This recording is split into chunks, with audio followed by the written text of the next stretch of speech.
to welcome you to History at High Noon. I want to tell you about what our next program here at History at High Noon is.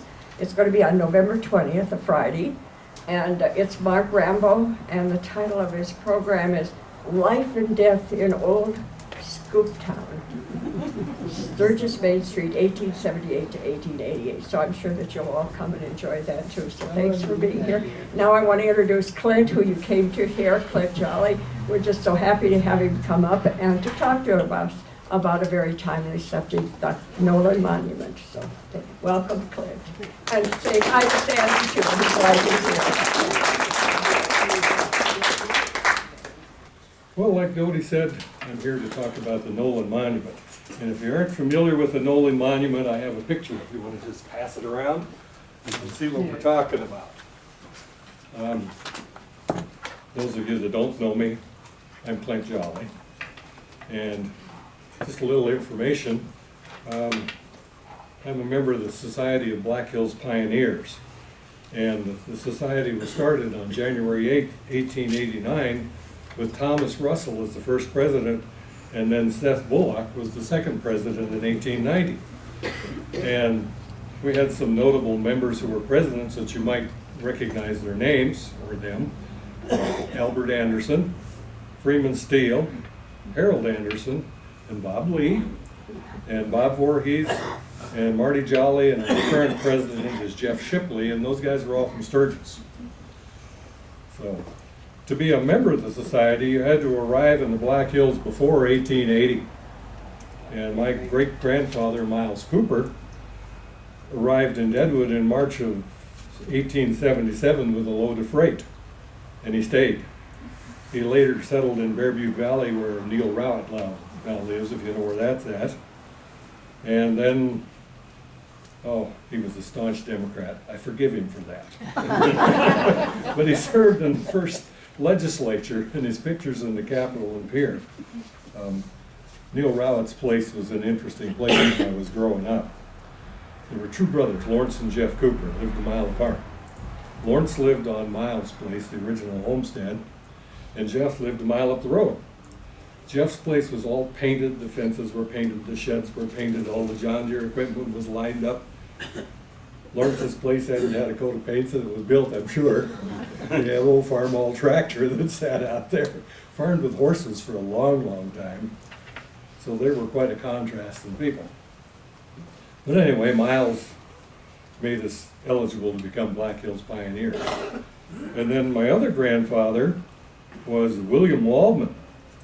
And he came to Sturgis in 1883 with his family, which was too late to join the Society of Pioneers. However, he started to work for C.C. Moody at the Sturgis Weekly Record. And he ended up owning that paper and selling it in 1889, or 1949, excuse me, wrong paper. The original records are on the second floor of the library up here. They were in my grandfather's basement, Charlie Waldman, and then when he died, they were in my basement. And we had some great times on stormy days in the winter reading those papers. Old Bill Waldman was a pretty colorful editorialist.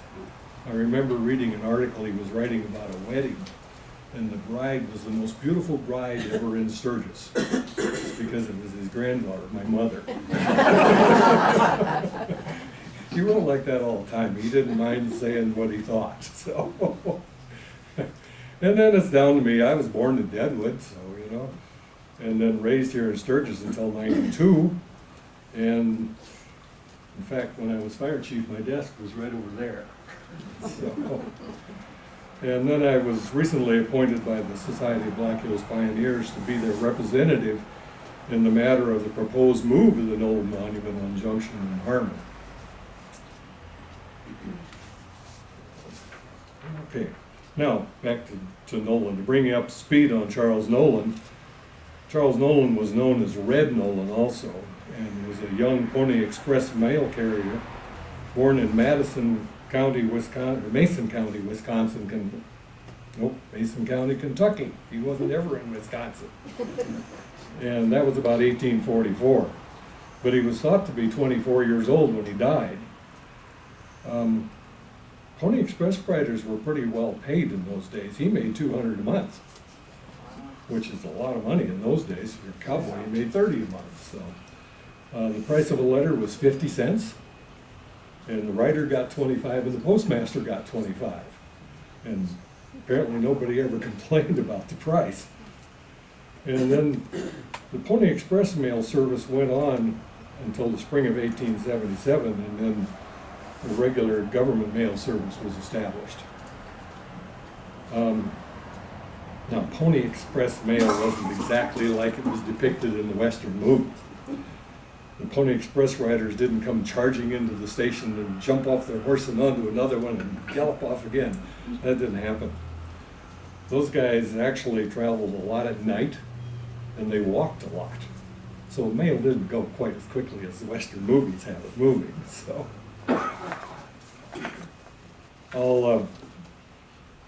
John McClintock was an old pioneer that came into Deadwood in 1876, and he wrote a book, Pioneer Days in the Black Hills. And I'll read you a little story from that, because he tells all about the kind of the life and death of Charles Nolin.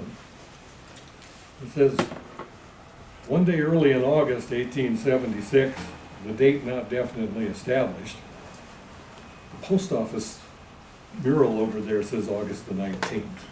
So, a caravan known as the Schofield freighting outfit en route to Deadwood. Toward evening, they reached the top of a hill about a mile and a half southeast of the present city of Sturgis. Nolin, anxious to reach Deadwood that night, left the party there and hurried on. Apparently Indians were watching the party, as Nolin was killed by them within 2 miles of the point where he left the caravan, on the outer edge of Sturgis, as it is now, in 1939, not now, today.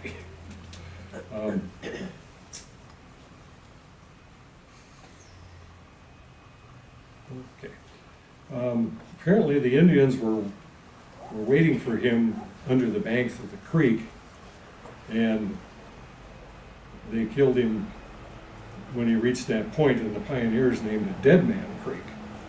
The freighters heard shooting, so they took off, and when they reached the party, they found he had been shot and scalped by Indians.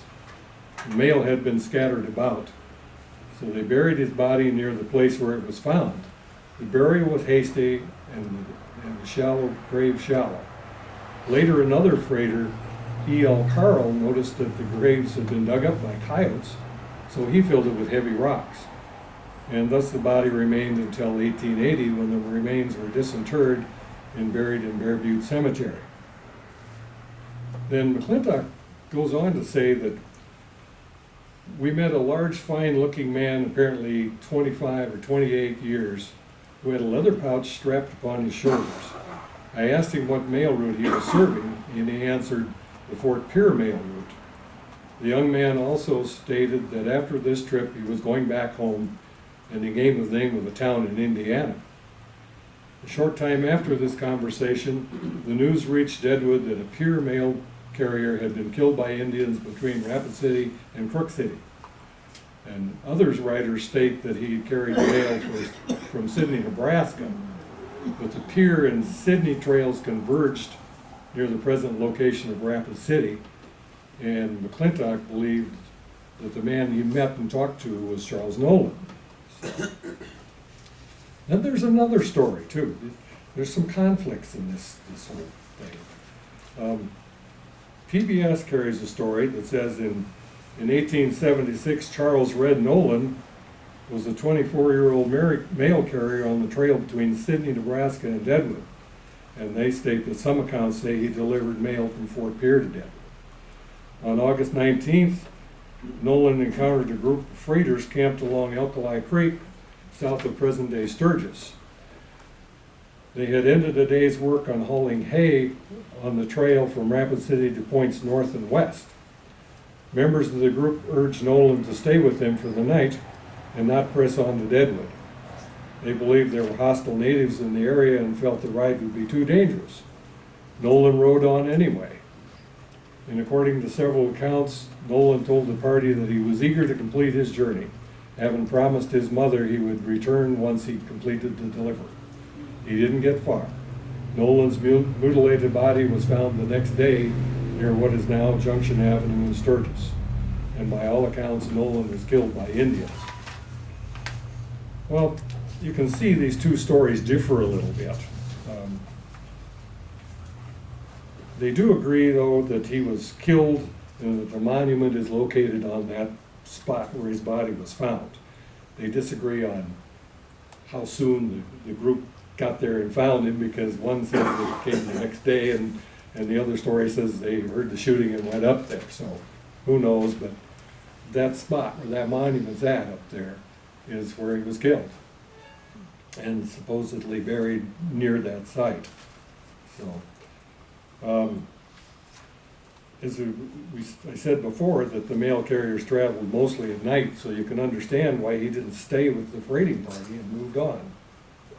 Then, according to the Sturgis Weekly Records, the members of the wagon train that followed him dug a shallow grave with a pitchfork. No wonder it was shallow. They had to dig it with a pitchfork. And they weren't real eager to stay around there either. So, but while the body was being buried, a Mrs. O'Brien, who was the aunt of Robert Wood, if any of you remember the old dentist in town, well, that was his aunt. She gathered the mail from the ground and sent it on to Crook City with Judge Ash. So, and then, just along the same line, Nolin's death on August the 19th was not the only murder that August. Reverend Henry Weston Smith, known as Preacher Smith, was killed near Deadwood on August 20th, the same day Nolin's body was found. And that same time, Indians were blamed for killing a man named George Mason, who was reportedly killed himself after he killed a native man.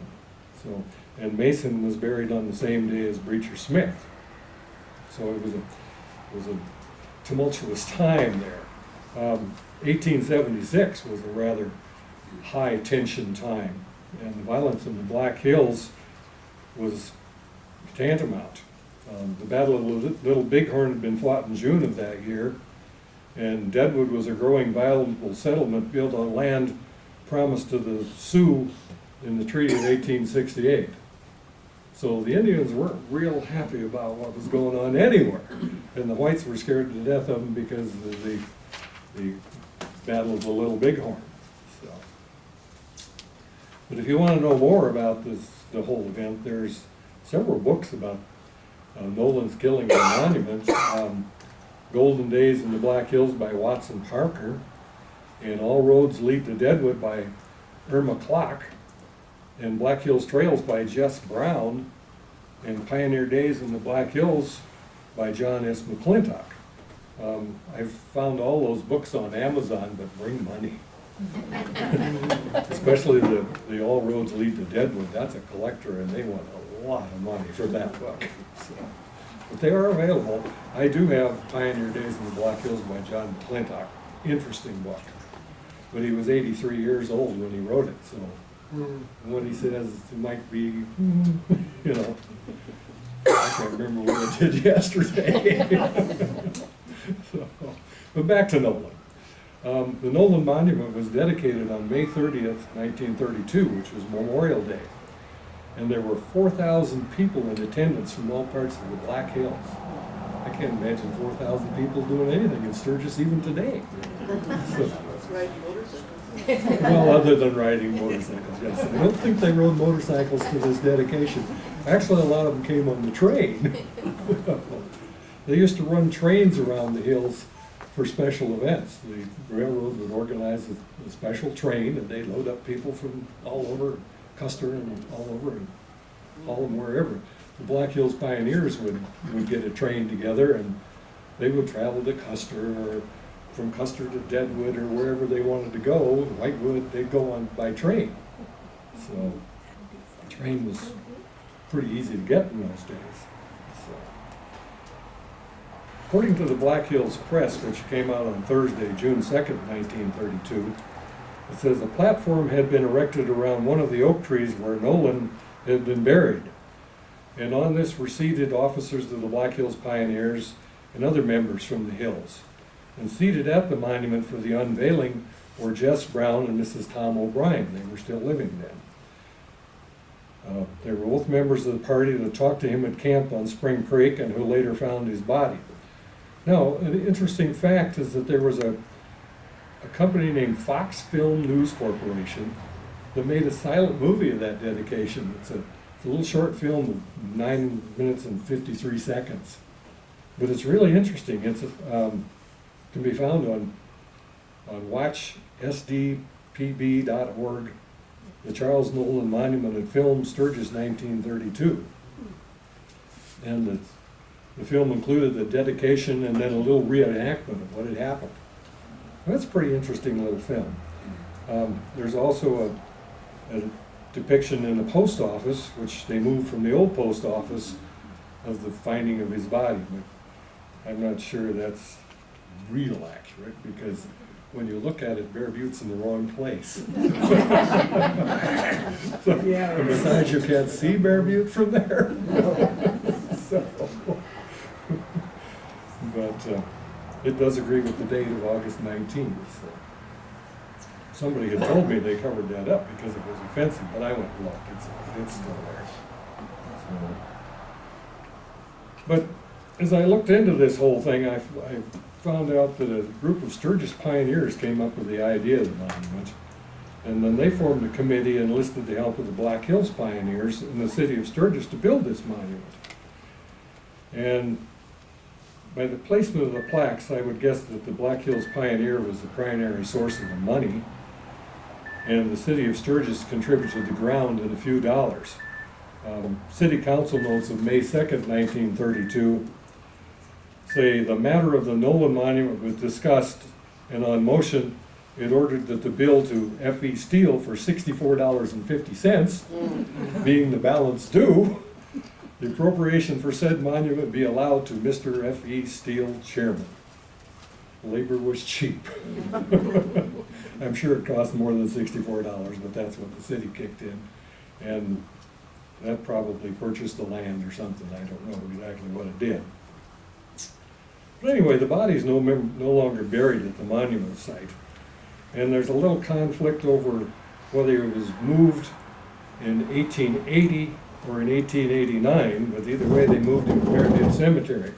So I was just over the cemetery and looked, and he was buried there in July 7th, 1889 was when the lot was purchased. And the county purchased the lot, which I found interesting, that they would buy a lot and then. So, but the grave marker was later replaced by a bronze plaque. And it was installed, there was a rock marker there originally, and they put this bronze plaque on that rock marker. And the Black Hills Press on February 24th, 1979, contained an article on the new cemetery marker. And it stated that R.B. Williams, who was our junior high principal, led an effort to remark Nolin's grave, and the senior citizens held a fundraiser to pay for it. But they didn't make enough money, so Williams, being head of the Bicentennial Committee, knew of a little money which was left from the Bicentennial and given to the Sturgis Chamber of Commerce. So he influenced the Chamber of Commerce to give that money for the marker, and it was purchased. And the Black Hills Press on August 21st, 1982 shows a picture of the new marker. And as I remember, Bob Voorhees and Gene Goff were in that picture. And then there's also a historical marker at the monument site, the Nolin Monument site. And that relates the story of what happened, and it was erected in 1976 by the Sturgis Fort Meade Bicentennial Committee and the South Dakota Bicentennial Commission. The historical marker that's there really creates a problem if they want to move that monument, because you can't move a historical monument from a historical site unless you have specific permission from the South Dakota Bicentennial Commission. They aren't going to get it. or South Dakota Historical Preservation Commission, not bicentennial. And then the Society of Black Hills Pioneers, being the financer and sponsor of that project, is highly opposed to moving that monument. And especially since it was built on the spot where the body was found. The Black Hills Pioneers have built several monuments around. They built this one, they built one to Annie Talent down in Custer. The one to Preacher Smith was built by the Pioneers. And I think there's one more, isn't there? But they're around the hills, and the Society of Black Hills Pioneers built them. There used to be lots of pioneers, but there's still like 400 in the society. So there's a little group of people there that don't want this thing moved. So we'll see. But if you've been out and looked at that monument, you'll see there are 4 plaques on it. And on the front is a plaque stating, Charles Nolin, age 24, pony mail carrier, was ambushed, killed, and scalped on this spot in August 1876, erected by Society of Black Hills Pioneers. And then on the back, there's another little plaque about in the middle. It says, construction work supervised by William Graham Sr., pioneer citizen of Sturgis. I thought that was kind of interesting. And then there are 2 separate stones down on the bottom of the monument.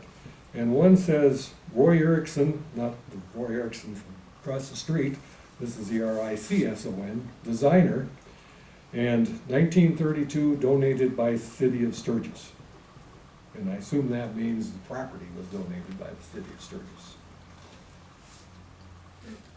So,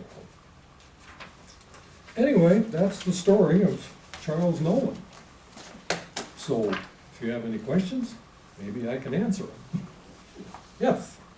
How did they call him a Pony Express? Because that was back in 1860, only ran for a couple of years. That's just the way they referred to it all the time. I know, but it. Yeah, it- but he carried mail, and they call him a Pony Express mail carrier. Everything you read calls him a Pony Express mail carrier.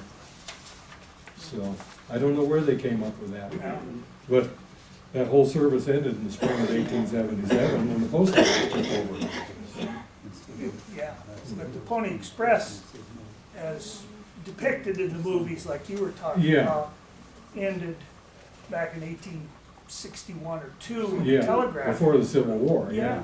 So, But then as the West expanded, then they had these they still Pony call them Express that. mail carriers, yeah. Okay. Yeah. Anybody else? Are you saying they absolutely could not get permission to move it from the state? Not absolutely not, but it's gonna be So it extremely isn't an difficult. option anymore? They haven't told me. I've written letters to the powers that be, and they don't answer me. So I don't know what their What if plan push is. comes to shove with regional? If push comes to shove with regional, that's 2 parking spaces. Yeah. And And you think they'll back off? I think they will. We certainly hope they will, because we're not gonna give up easily. It'd be a nice part of their walking thing there. Well, yeah, Yeah. yeah, it would, yeah, Include it that way. yeah.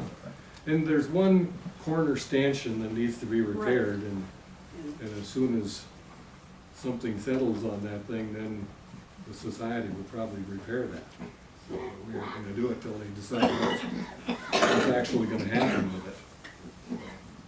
There is a rumor that it was moved before, but I don't think so, because if you look at these pictures and the video that's, or the movie that they made at the time, you can see that Ivy Hoyle's house, which is down on the end of Harmon Street on the right-hand side, was there in the same location. There was no development around there, but that house was sitting there, so this is the spot where they built it. And well, the pictures in my book here, early day history of Sturgis and Fort Meade and the beautiful Black Hills of South Dakota. It's like my grandfather's book. It shows this pile of rocks. So, according to the stories, that pile of rocks was there for a long time, and I'm thinking maybe that's the pile of rocks that was on top of his grave. So, but there's some interesting old characters in these pictures here. George Beesman was the speaker. Remember George Beasley, a little shop down there? And then Freeman Steele was there, Freeman Steele Senior, drive against the curb, Freeman, never get in the street. He lived across from our funeral home, and he always drove right up against the curb, 5 miles an hour. So, and he always parked across the street in front of Anderson's Hardware. So, Clint, I'd like to go back to Leona's question. I'm Ross Lamphere, known you guys forever. And I'm on the Sturgis County Historical Society with Leona. I'm the immediate past chairman of the Regional Health Network Board of Directors. And we've had the oversight of all of this. And I think you need to hear where this came from and where it's going. okay. And regional health's influence here in Sturgis is ongoing.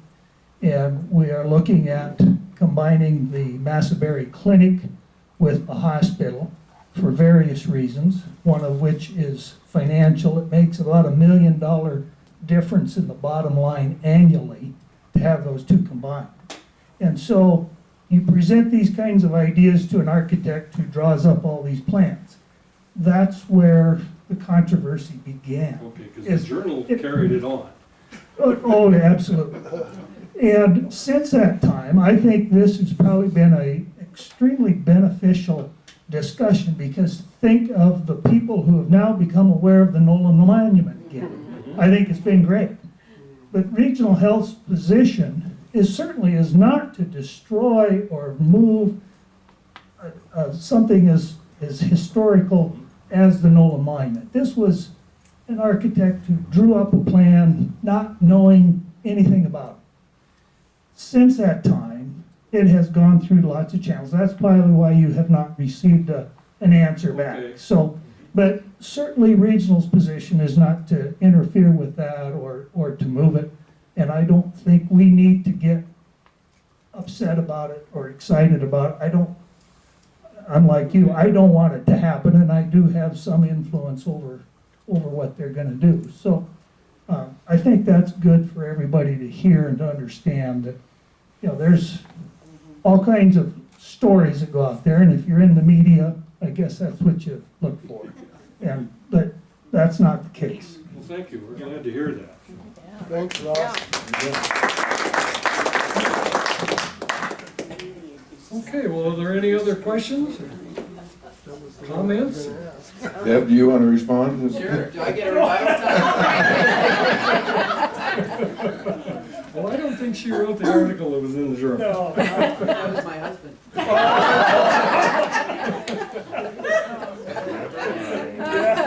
Let him get on. Yeah, it with could have that. been. Let's see, I think I might have that in here, as a matter of fact. Thank you.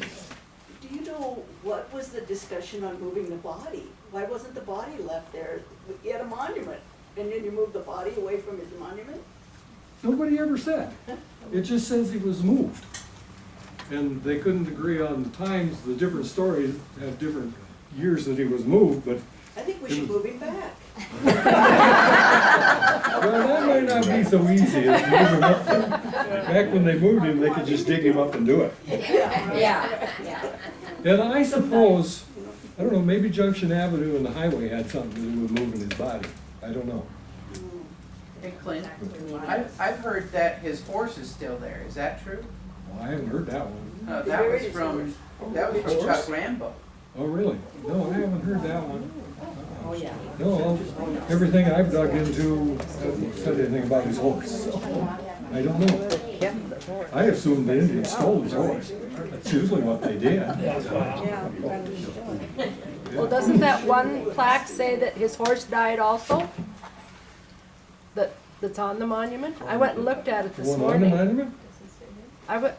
I thought there was something about the horse on there, but maybe not. No, because It didn't say anything there's about just the the one that horse. talks about him being a pony mail carrier, was ambushed, killed, and scalped on the spot August 1876, erected by Society of Black Hills Pioneers. Nothing about the horse. Nothing Okay. about the horse, no, the We'll back never is. know about the Is the horse. horse in the picture, Clint? Well, let me look and see. I imagine the horse has long been dead since then, but no, there's no horse in the picture. And I can't Jess believe Brown the is in Indians the would just picture, leave and the Mrs. horse. Tom Why O'Brien is in no, the the picture. post The office? artist one at the post office. You know, No, the horse that's in that, it's a rider coming up, and he's jumping off his horse next to the body with the wagon and the people behind him. So, and they're all coming from the wrong direction. was he riding a horse or a pony? So, a four-footed animal.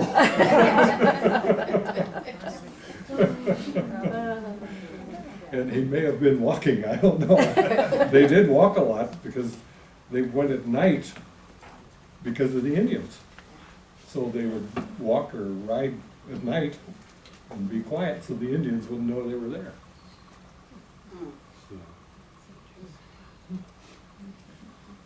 I'll dig into the horses. Say, Ross, when they working up there, if they find a horse. Well, talking about the horse, when you read about Custer's expedition 1874, Uh-huh. they would never leave a live horse behind. If there was something wrong with them, they made sure they killed that horse, Uh-huh. so the Indians would not get them. So, Right. assuming they valued the life of a horse way more than they would a person, I would imagine they'd take every effort to save that horse or not shoot it, take Yeah. it for their own. Because I was So, just, you know, I just finished a reading book that was 40 years on the frontier. And this old boy talked about how they would sleep with their horses, because when they were asleep, the Indians would come steal them. Yeah. So they would sleep with their horses. So. Any more comments? Questions? That's it. Thanks for inviting me.